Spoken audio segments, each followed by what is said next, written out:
It is a well-deserved applause. Thank you very much, Olivier. I think this was a very good opinion, not only from the substantial point of view, but also I'm grateful for one thing that you indicated, that we have to overcome the resistance within our own organization, because really changing the strategy, organizational strategy, is not an easy task at all. I think we should be beginning our discussion very soon, but the question that I have to our Polish panelists here: a few years ago I collected data on precarious agreements in Poland, and outsourcing companies and temporary work agencies that organize employment. And it turned out that the situation in Poland is more difficult in Poland when it comes to precarious agreements. So, my question is the following: do you see the need for a reform here? As this is a problem. When you take a look at the labor market here in Poland, the jobs available here in Poland, our impression is that precarious agreements have become the dominant form of employment, particularly for the ones who are entering the market, the job market, the labor market.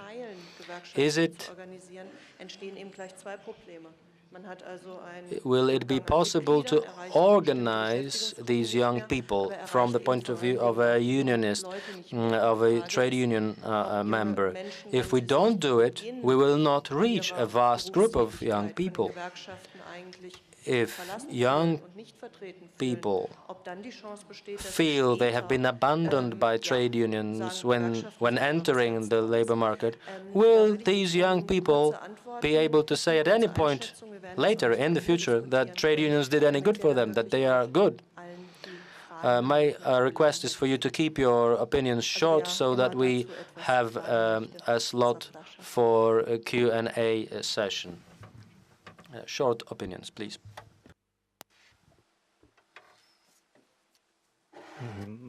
Odpowiadając na pytanie wprost, powiem, że na pewno tych ludzi nie można zostawić samych sobie. To jest nie ulega wątpliwości. Pytanie, jak to zrobić i co im zaproponować, ponieważ rotacja również takich pracowników jest bardzo, bardzo mocno znacząca. Sądzę, że tacy pracownicy, jeżeli tutaj kolega mówił o tym, że udało im się, czy też uda im się za chwilę podpisać układ zbiorowy, który obejmie również tych pracowników, tak jak pracowników zatrudnionych na umowę na czas nieokreślony. To była propozycja dla tych pracowników. Then it would be a good solution for them. This would be great. And congratulations. This is really an efficient solution. So if we as trade unions could offer them some alternatives, then we could reach these people. So we have to offer them some alternatives. Yes, I agree with what Roman said. So I'm not going to try to envisage the future, the situation in the future. I will let it to the economists. So I agree with what Roman said. However, I don't agree that young people in Poland have negative opinions on trade unions. It's the other way. The support for protests, for the last protests in Poland, shows that young people are most positive about these protests. The union density when it comes to young people is only 6% in Poland. That's on the one hand. On the other hand, they are extremely positive about our actions as compared to the other age groups.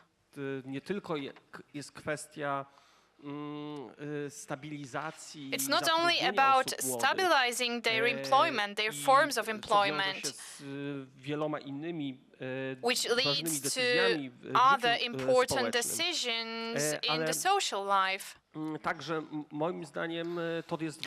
my opinion, it is important for trade unions themselves, because if there are young people joining these unions in the future, these young people could be the backbone of these unions, could make important decisions. The problem is that we lack tools, not only when it comes to the strategy that trade unions have to apply. In fact, trade unions cannot offer much to young people. That's the case. We can always pose the question, what can you as trade unions offer to me? When it comes to for example, students, apart from prestige. Well, for some, this prestige is not very important. Thank you. And a voice over to the next panelist. Bardzo króciutko. I will put it very briefly. I agree with my colleagues, and I'd like to remind you that we should reach schools. Młodzież w ostatnich klasach szkół średnich uczy się przedsiębiorczości, czyli tego, jak zakładać przedsiębiorstwo, a nie uczy się tego, jakie mają podstawowe prawa wtedy, kiedy po raz pierwszy chcą znaleźć sobie pracę. In high schools learn such subjects as how to be a good entrepreneur, and they cannot learn how they should behave in the labor market. What can they do to make their chances to find appropriate employment bigger? I cannot understand this situation. And when it comes to conditions of these young workers, where these are really precarious conditions, and Solidarity movement is trying to change the situation using some tools. For example, when it comes to the self-employed, our trade union movement opposed the government with this respect. And we accused the Polish government to the Committee of Trade Unions Free Movement, said that we were right. This cannot be the case that such workers, self-employed workers, cannot be a member of trade unions. And now another case, short-term contracts. We also accused our government of not implementing this, of not having implemented this directive in an appropriate way. We are waiting for the answer of the Commission, but we will have to wait for another 3 years. But we are trying to do something also from the legal perspective.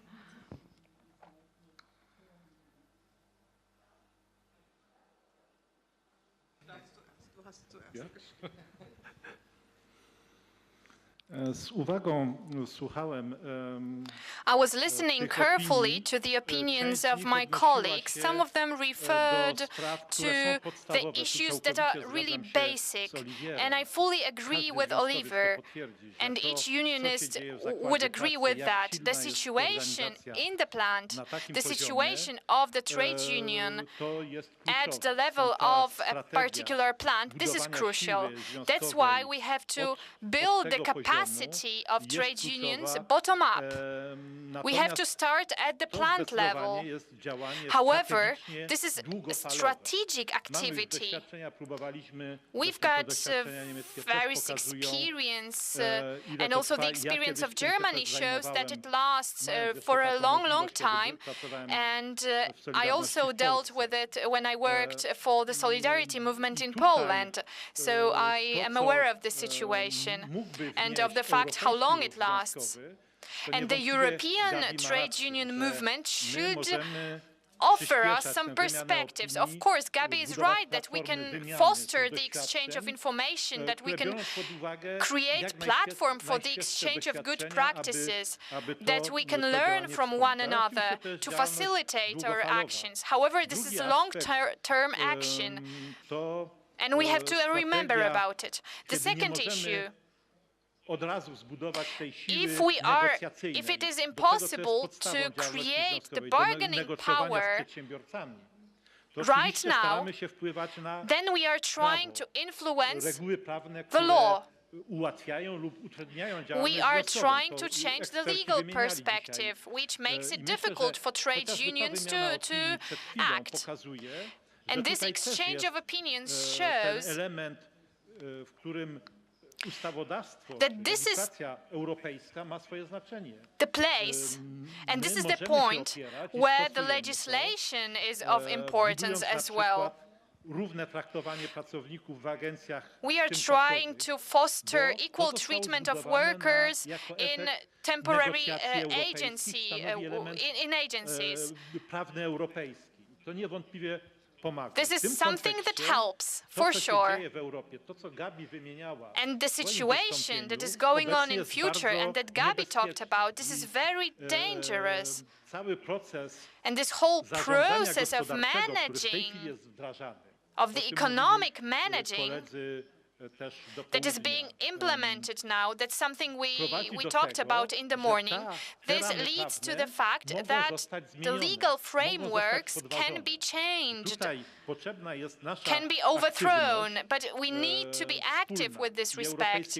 And what we need is a joint effort of all trade union confederations in order to fight these legal frameworks which make it impossible for us to act. Of course, there are several member states which coordinate these actions. It's in particular Great Britain, but many countries try to help. That's not only Great Britain.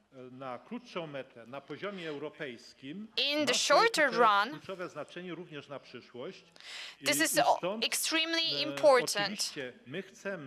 That's why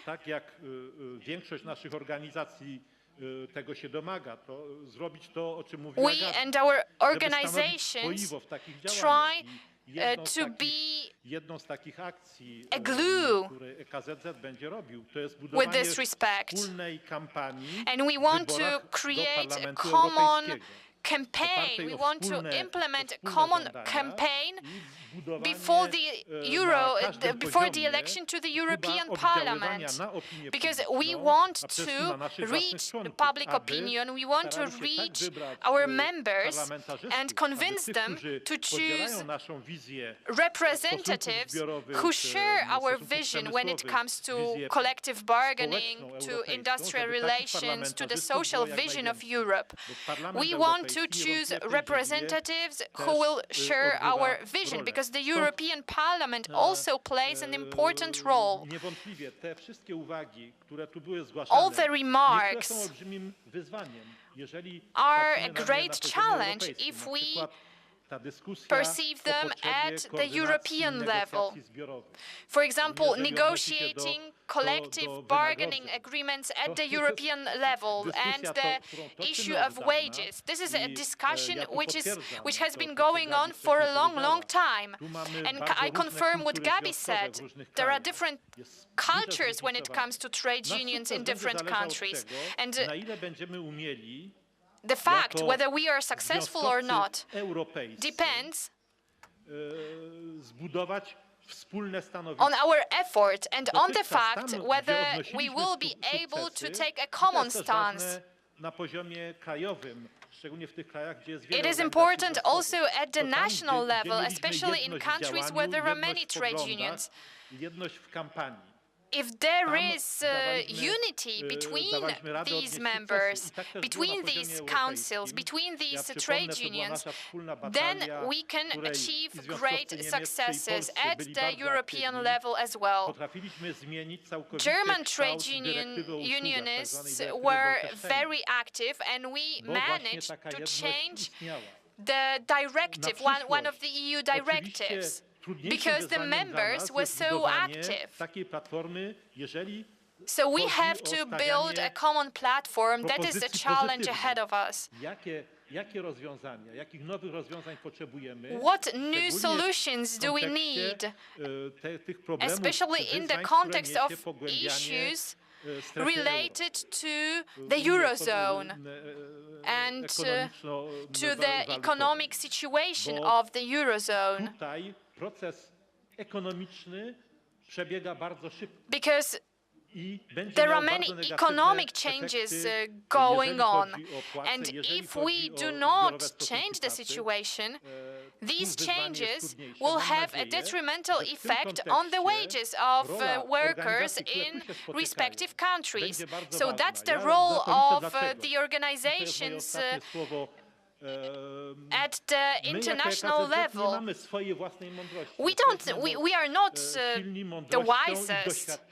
We have some experience, but we also learn from the experience of our member organizations. That's what we are based upon. And if Polish and German trade unions have the power to be active, then we will manage to face the challenges.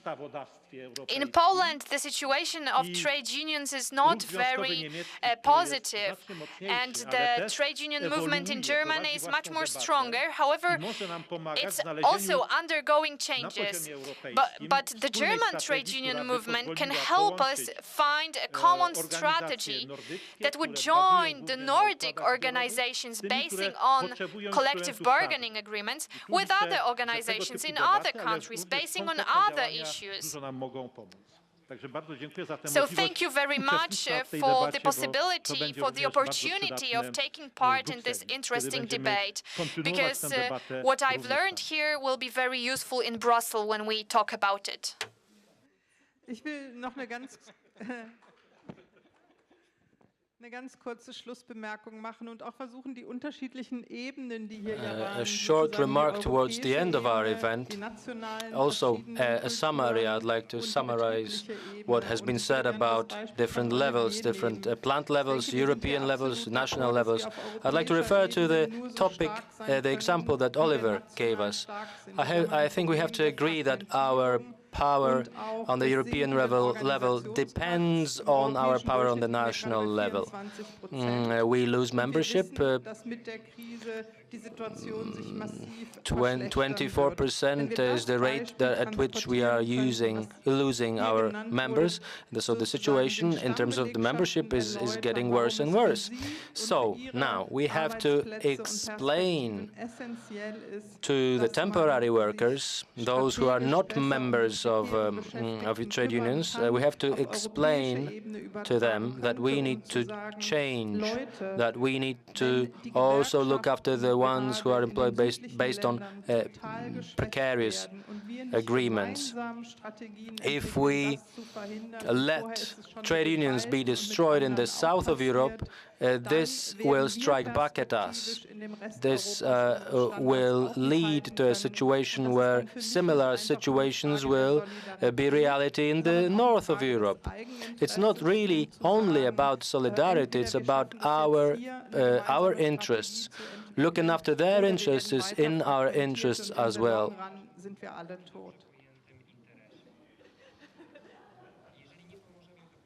If we don't help them, we'll be dead soon. Well, this is a slightly depressing note at the end, so let me maybe end on a more optimistic note by inviting you to ask questions. We have 10 minutes to ask questions. If there are any issues which need immediate attention, please ask questions. There will be a short round for our panelists to answer the questions asked from the audience. But please keep your questions short.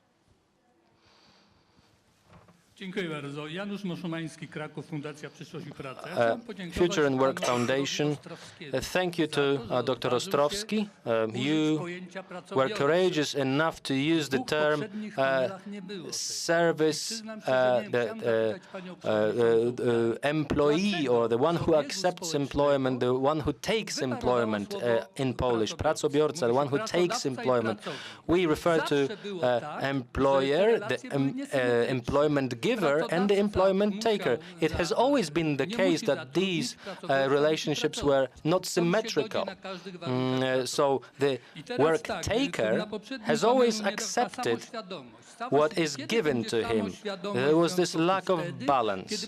So really, to develop our self-awareness, we need to work on introducing this new word in Polish, which is the one who accepts labor, accepts employment, and then performs it for the other party, but also for himself. Also, a note on the labor market. The labor market is becoming more and more closed. There is not enough space on the labor market for trade unions. There are contacts, there are networks, but not enough space for trade unions. Why is it so difficult for trade unions to act these days? Because politicians, including leftist politicians, no longer support us. Very often they deal with gender minorities, ethnic minorities, sexual minorities. They don't no longer deal with employment as a whole. I recently was at a meeting where a pastor from Stralsund said, "We're not interested in Adam and Eve anymore, we're interested in Adam and Steve."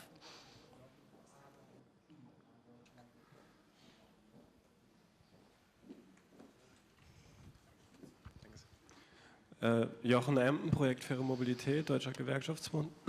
Ich würde nur gerne noch auf einen Punkt hinweisen, der I would like to refer to the following issue. I think we didn't talk enough about one thing, about mobility, worker mobility or employee mobility. We talked about precarious employment, that's true, and how to address the issue of growing popularity of precarious agreements. But I think we have to face the problem of mobility of employees, migrations, large-scale migrations, people leaving their countries to work abroad.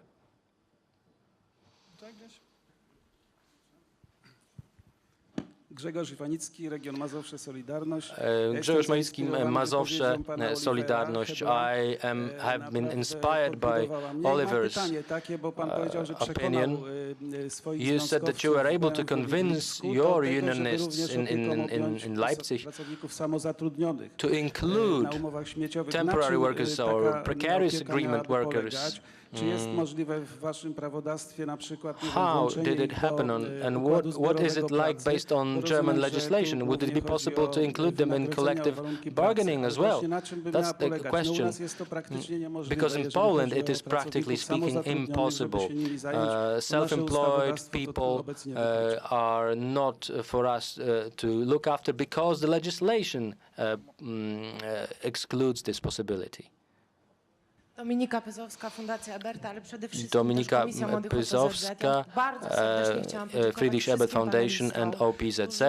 Thank you very much to all the panelists who referred to young persons. I'd like to thank Oliver, Sławek, Piotr, and I'm not really referring to high unemployment among young people, 28% here in Poland. I'm talking about situations where people have no employment whatsoever, not even the temporary employment. If we don't deal with this problem, we will not exist anymore.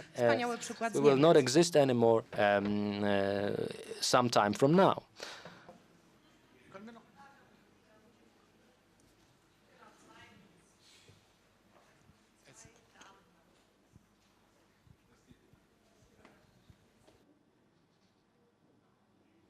Jadwiga Nadolska, Warsaw University.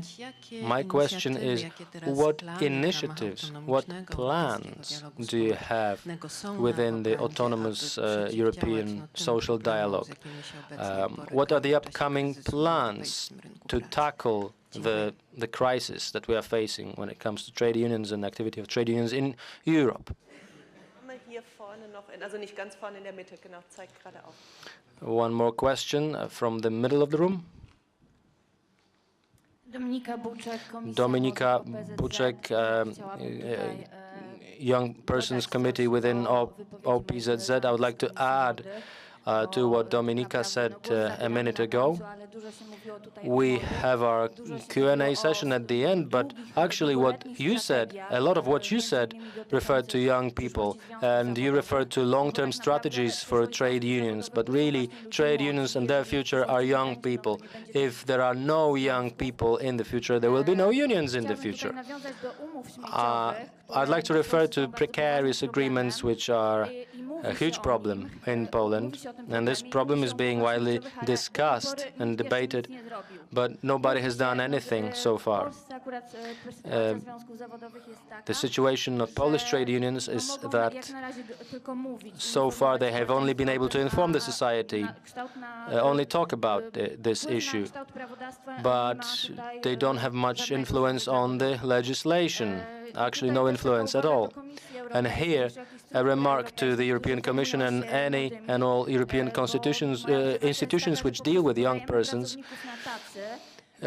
What we really do is we prepare young persons, we educate them, they are ready for employment, they are ready to be flexible on the labor market, but their security is not guaranteed in the workplace.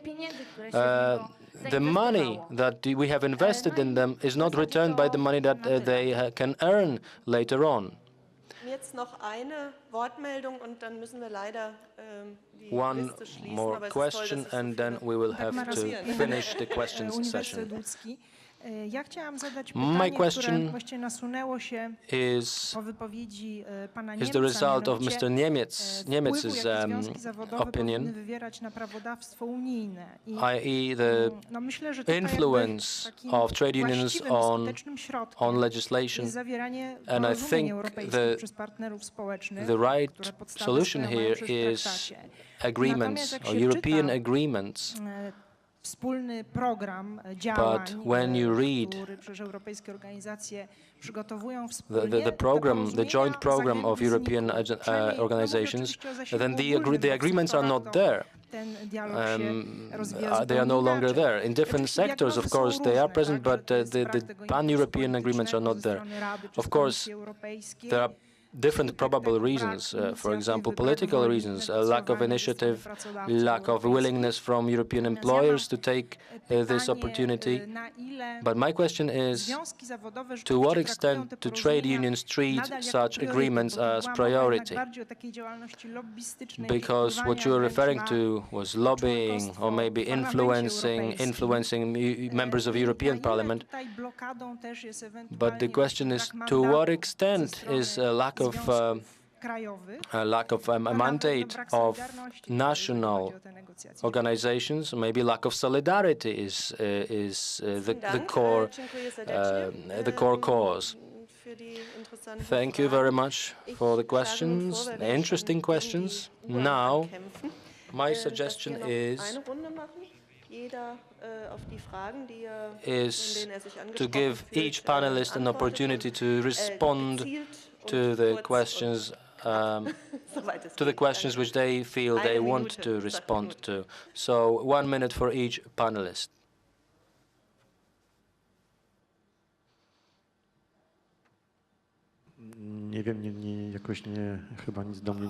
Actually, none of the questions was directed to me. I think I don't have any answers. So let's have volunteers. Uwaga tylko, że moje wystąpienie chyba było za trudne. Natomiast ja go nie będę powtarzał. I think my opinion may have been too difficult. I will not repeat it. One remark here. Precarious agreements. What I remember is that the first time it appeared when we had when we had a meeting with representatives of the government about 3 years ago, the precarious agreements or junk contracts, as we call them in a stronger way in Polish, Jacek Mięcina, who was present at that meeting, he felt offended. He said, there's no such thing as junk contracts, as precarious agreements. He said he would not discuss the thing that does not exist. I'd like to draw your attention to the fact that this is a big success of the trade unions, that the term junk contracts is being widely used in Poland now, and nobody questions it. Even in the media, they no longer question it. Employers, they frown upon it, of course, but this term is already being used, and this is a success. Ja, das finde ich ein sehr gutes Beispiel. A very good example. A very good example, because this is not really a legislative issue, an issue of lawmaking. But this issue is related to who is making the decision to use some terms in the public debate. And the trade unions have fought their way to using this term, junk contracts. We definitely can say it's a success. Now, as far as the questions are concerned, I don't know what the legislative framework is here in Poland, but if we talk about people who are self-employed, but they work in plants and they perform the equivalent of full-time employment, they very often these persons are the employees in the full meaning of the word. They deserve a contract. Of course, I don't know exactly what legislation is like in Poland, but I can tell you that in Germany, you often say that trade unions representing industries should not deal with service providers, because service provision is a different field. But we say it is within our area of knowledge, because it's also related to, for example, all outsourcing, and over the years, service provision has become our area of knowledge as well, and the area that we represent, and outsourcing as well. And this was an important breakthrough when we felt that we wanted to also cover the people who work for the services sector and who do not have full-time contracts. Also, about the image of trade unions.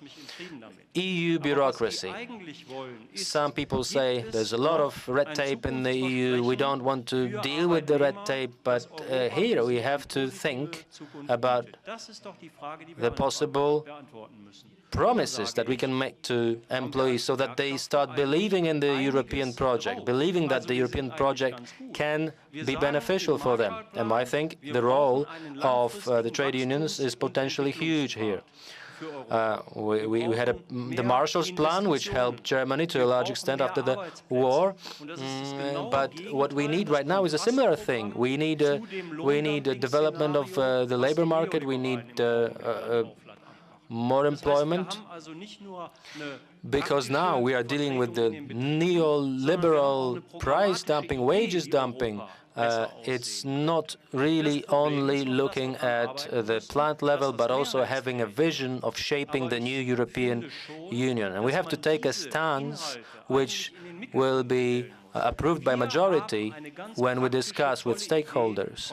We have to think about how we envisage European Union in the future, what has to change in the EU in the future, so that we can reduce unemployment, so that the lives of employees is simpler, so that they don't have to emigrate to different countries.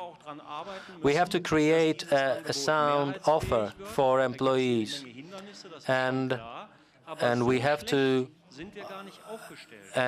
to work towards this stance, gaining approval wherever we talk, wherever we meet.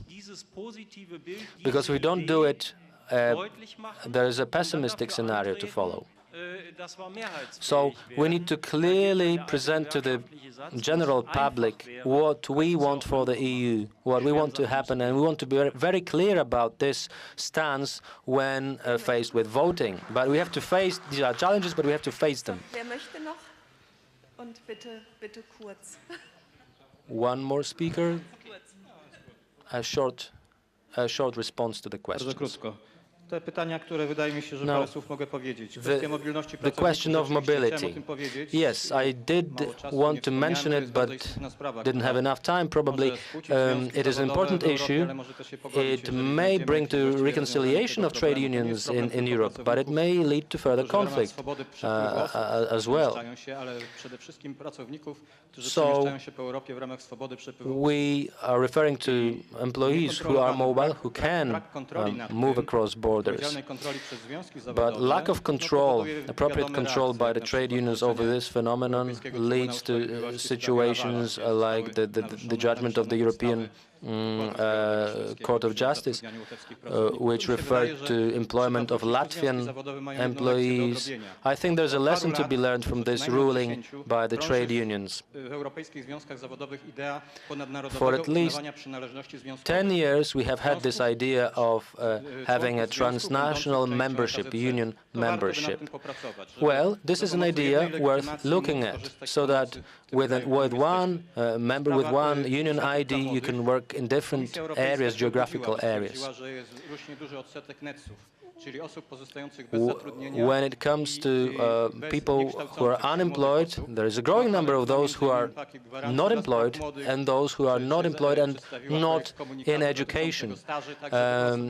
So the message is clear here. We need to work towards these people being used as social partners, also working towards creating agendas for the young people.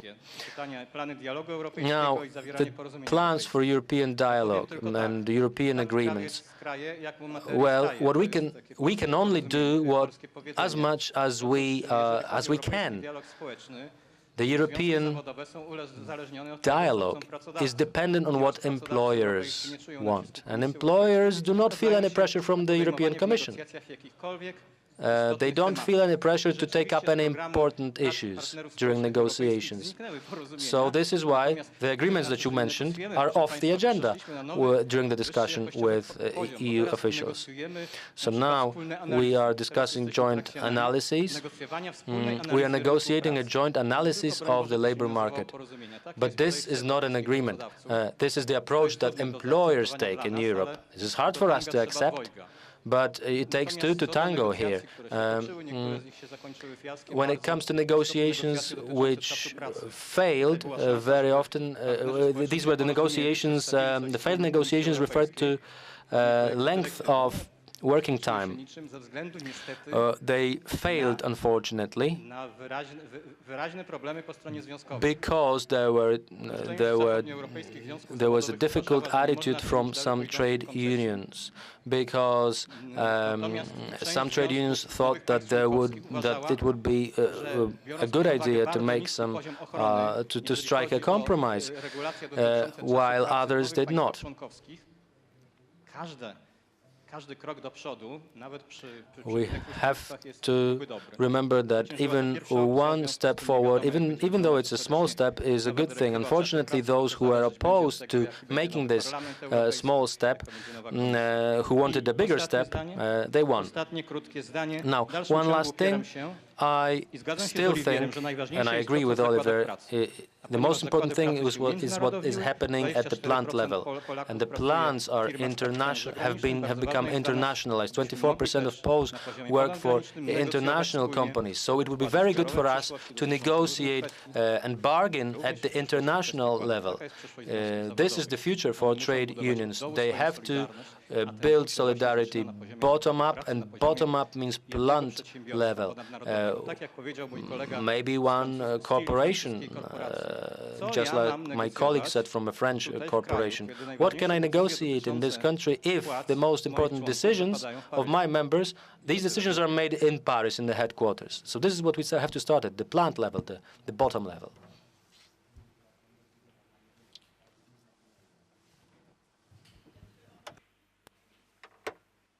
kurze Anmerkungen machen zu den Fragen hier. Die eine ist zum sozialen Dialog. Two short remarks. Someone asked about the social dialogue. It seems to me that this dialogue is absolutely crucial for strategic reasons.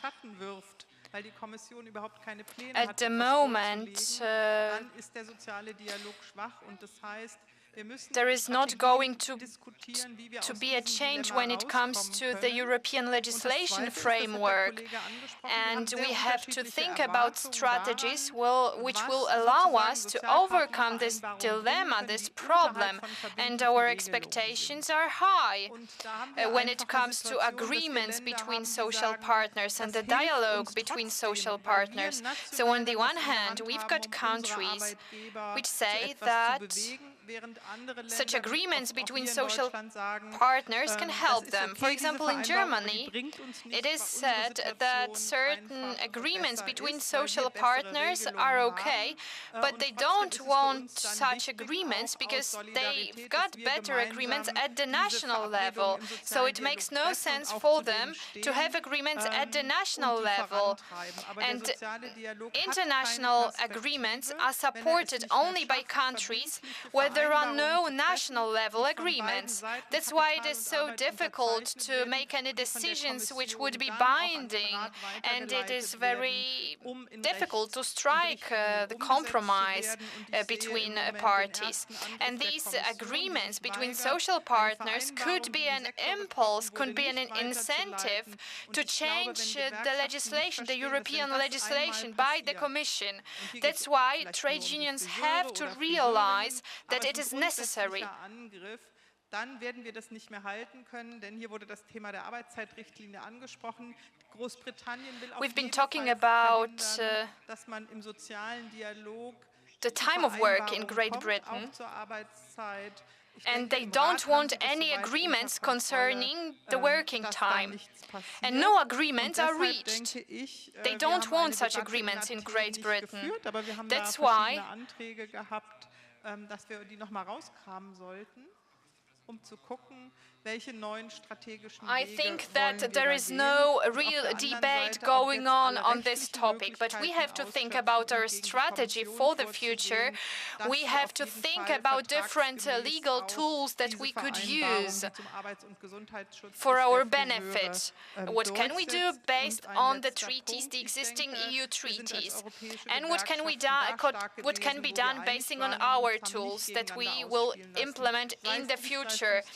And the second issue, we can be strong as trade unions only when we act together, and we cannot be set against one another when it comes to posted workers, a directive and other things.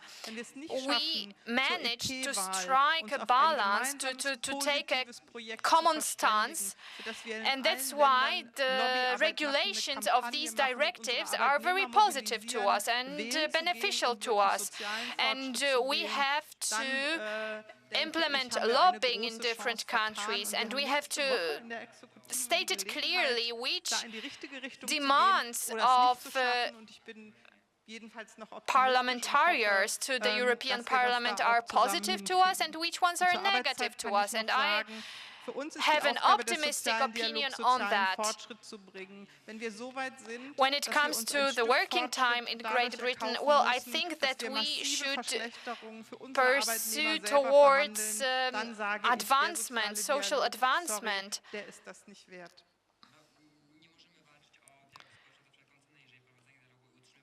If it is too difficult to have social dialogue, then we have to cease fighting for it. Well, a lot has been said and done with this respect. We've got many different organizations affiliated to the European Confederation of Trade Unions, so we've got solid foundations for our operations. When it comes to the sectoral dialogue, we were able to strike an agreement. However, this agreement has been blocked by by the European Union, because these agreements are not implemented in each and every member state. So we managed to strike agreements. However, there are some problems with these agreements now. When it comes to youth unemployment, the situation is getting better. However, we need programs to amend the situation. And so far, only 4 countries have presented their opinions on the agreement, whose aim is to help the young people in the labor market. What we have to emphasize is the fact that our actions do not create jobs. The problem, the real problem, is how to create jobs in Europe. If there are 120 people waiting for one job in the south of Europe, for example, then we need new jobs, simply. That's the only solution, and that's the only challenge, and that's something we should focus on at present. And when it comes to the German Confederation of Trade Unions and their demands, well, we are trying to work out a common solution which would make it possible to join each and every organization and to focus on effective action. When it comes to precarious employment, a lot of things are going on, and the European institutions claim that Poland should change its attitude towards precarious employment. So there are some ongoing changes. Something is going on that's not sufficient, of course, but it's up to us what will happen in the future, and that's something we should focus on. Herzlichen Dank. Wir haben überzogen, aber ich glaube, es war fast jede Minute wert. Also ich bin Thank you very much. The discussion has been a little longer than we've planned, but I think this discussion has been very fruitful. Thank you for your interesting questions, and I think that we can say that this glass is not empty, but that it's full. Liebe Kolleginnen und Kollegen, wir arbeiten hart und haben Dear colleagues, we've been working very hard, but we can see the results of this hard work. And Mr. Jan Gus and Mr. Tadeusz Chwałka will summarize the results of this discussion, and they will also say a few words about the outlooks. Thank you very much, and the voiceover to Mr. Gus and Mr. Chwałka. Thank you very much for inviting me to this conference. I think that Józef Niemiec summarized our meeting in a very good way. However, I would like to refer to the question, what should Europe look like in the future? Yesterday I came back from Finland. And the density, trade union density in Finland has dropped by 2%.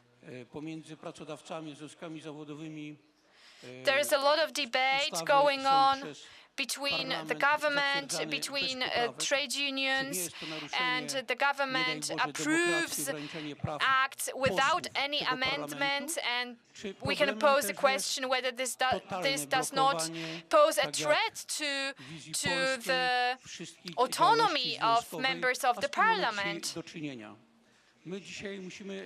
Today we have to think about the European model and what it looks like.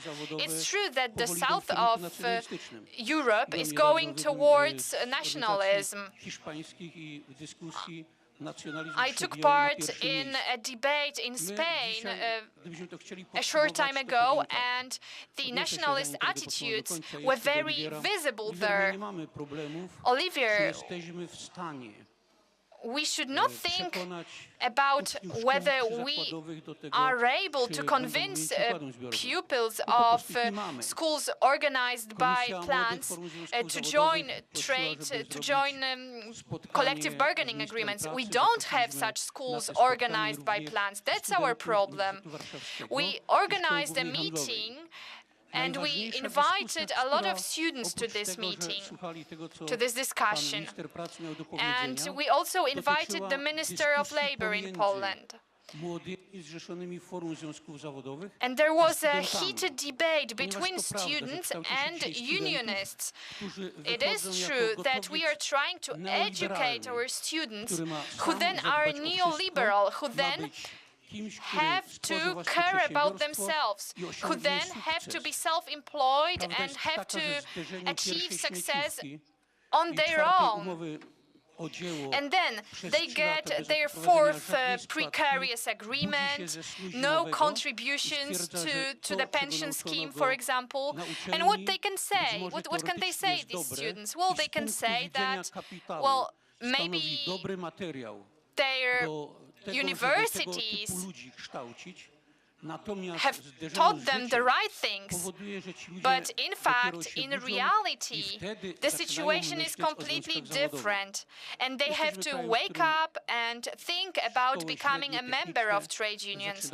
In our country, we've got a revival of technical schools, and this is a good phenomenon, because in the past, there was a stereotype that everyone should study. This is not the case anymore. And when I listen to your opinions, when I listen to the differences, cultural differences within trade unions in different countries, we need a common point of reference to meet halfway. And this is an obvious thing, that we should redefine our activities. But remember about the fact that in Poland it is extremely difficult, because 30% of employees are employed on short-term contracts, and there is very often no possibility to join trade unions, because you have to choose. You either work or you are a member of a trade union. We are at a turning point when it comes to the social dialogue in Poland, and we will do our best to create this dialogue from scratch, because the old dialogue is not sufficient to us anymore. Thank you for all the experience that we've gathered today. There are many points of reference in Poland and at the European level. And I think that we will all try to be successful. Thank you.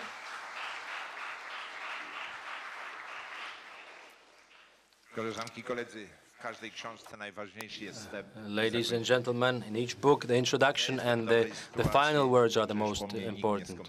I'm in this fortunate situation that there will be no more final words than my words to this event. Ladies and gentlemen, let me thank all of you present in this room and the panelists on the panel for all kinds of advice, all kinds of suggestions, and all kinds of suggested solutions. Of course, if we try to implement all of these pieces of advice, it will be difficult. But the threat to trade unions, are trade unions themselves sometimes. Take a look at it. The plural nature of trade unions. The fact that they are dispersed, the political function. Sometimes we try to replace governments or substitute governments when performing some actions. Sometimes we are cynical, and the cynicism is a destructive force that destroys us from within. So, a few bitter words about ourselves. It is not really possible to act only within the constraints of the law, because the members of parliament, the lawmakers, will build the law in such a way that we can do nothing. So we have to be innovative. We have to go beyond what they have created. We have to go beyond some phenomena, because if we don't change it, who will change it? They will not change it. They will not change their high salaries. They will not change the way they approach budget definition here in Poland. So this is why our three organizations in Poland are acting towards a change. Let's remember that in trade unions, just like in the rest of the society, there is high consumerism. Very often the society has this consumerist approach when approaching trade unions. They want a product, they want a service, they want us to do something for them. How to change it? Let's remember that globalization does not only apply to business.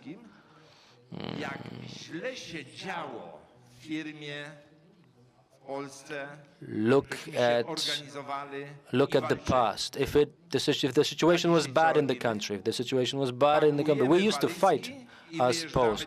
What do we do these days? We pack our luggage and we go elsewhere, where they have jobs for us. So the readiness to struggle is no longer there. Why don't we want to change things? Maybe this is controversial. Maybe what I'm saying is controversial, but very often this is the way I perceive it.